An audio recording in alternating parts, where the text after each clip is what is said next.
Барлықтарыңа қайырлы күн, балалар. Бүгін біз 4-ші сыныптың қазақ тілінің 26-шы сабағын өтетін боламыз. Әдептілік, ар-ұят адамдықтың белгісі. Жай сөйлем мен құрмалас сөйлем. Жай сөйлем мен құрмалас сөйлемнің бір-бірінен өзгешелігін білетін боламын. Сөйлем түрлерін ажыратуды үйренемін. 54-ші жаттығу: бағанның екі жағындағы сөйлемдерді оқып өзара салыстыр дейді. Оқушылар тәртіпті: ауылдан атам келді, әжем жіп иірді. Оқушылар тәртіпті болса, ұстаз қуанады.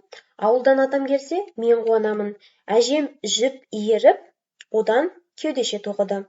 Бағанның екі жағындағы сөйлемдердің бір-бірінен қандай өзгешелігі бар деп ойлайсың?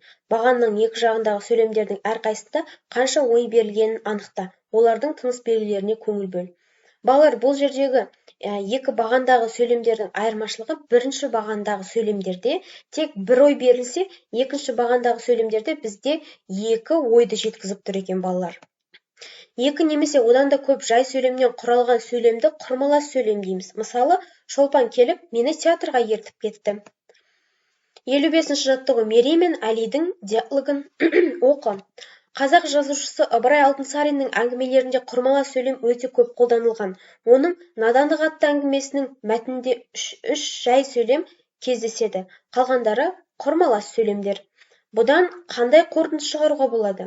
Күрделі ойды білдіру үшін көбінесе құрмалас сөйлемдер қолданылады екен. Жай сөйлем қанша жайылма болғанымен күрделі ойға жеткізе айтып, ұғымды етіп беруге жарай бермейді. Сондықтан ауызша сөйлеуде де, көркем әдебиетте де құрмалас сөйлем көп қолданылады. Құрмалас сөйлемде қандай тыныс белгісі қойылады? Жазғанда құрмалас сөйлемнің құрамындағы жай сөйлемдердің арасына көбінесе үтір қойылады. Келесі 56-шы жаттығу: мәтінді оқы. Ол кішкентай бала. Мұнда алыстан, қаладан келеді. Жергілікті бала кәрім, дөрекі, тентек. Балалар одан қорқады, кінәсін айтпайды. Кішкентай бала қорықпай, оны батыл әшкереледі. Мен қорықпадым. Ұжым бір тентекке соққы бере алады ғой. Мені оған ұрғызып қояма, деді ол. Тентек жеңілдеді. Кішкентай бала дұрыс деді. Досқа адалдықпен көмектеспей, оның кемшілігін бетіне айтпай, адам дұрыс тәрбиеленбейді. Ауруын жасырған өледі дейді халық. Мұқан Иманжанов. Мәтіндегі сөйлемдердің қайсысы жай сөйлем, қайсысы құрмалас сөйлем екенін айт. Құрмалас сөйлемнің жай сөйлемнен өзгешелігін түсіндір. Құрмалас сөйлемдерді теріп жаз дейді. Балалар, бұл жерде бізде құрмалас сөйлемдер екеу екен. Біріншісі, кішкентай бала қорықпай, оны батыл әшкереледі. Екіншісі, досқа адалдықпен көмектеспей, оның кемшілігін бетіне айтпай, адам дұрыс тәрбиеленбейді.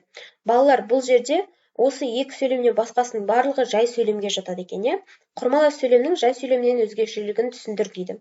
Жай сөйлем бізде бір ойды білдірсе, ал құрмалас сөйлем бізде екі немесе одан да көп ойды жеткізеді, және одан да көп, екі немесе одан да көп жай сөйлемнен құралады екен, балалар. Келесі 57-ші жаттығу: өлеңде неше құрмалас сөйлем бар екенін тап. Қисық бала. Қасыңнан ағып өтеді, қалардай жолдан кешігіп. Қарттарды қағып өтеді, сұрамайды кешірім. Осындай қисық бала бар, шайқайды басын ағалар. Үлкеннің жолын сол бала ұялмай кесіп өтеді. Іркіле тұрса сәл ғана, япырмау несі кетеді. Осындай қисық бала бар, шайқайды басын ағалар.